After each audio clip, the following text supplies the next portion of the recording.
Viral Mayang keceplosan menyebut jika dirinya selalu briefing dengan Dodi Sudrajat sebelum diwawancarai. Semenjak kepergian Vanessa Angel, sang adik, Mayang kini semakin disorot.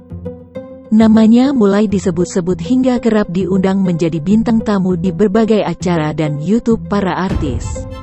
Namun baru-baru ini, Mayang justru nampak tak banyak bicara saat menjadi bintang tamu di YouTube Mob Channel. Conchita Caroline dan Ruliabi Margana selaku host pun mempertanyakan alasan Mayang yang saat itu nampak lebih pendiam. Mayang juga mengakui bahwa dirinya selalu mendapat arahan dari ayahnya, Dodi Sudrajat, sebelum bertemu dengan wartawan. "Oh, jadi kamu kalau ketemu infotainment ada briefing dulu?" ujar Ruliabi mengulik lebih jauh jawaban dari Mayang. Mayang pun nampak gelagapan dan terbata-bata menjawab pernyataan Ruliabi tersebut.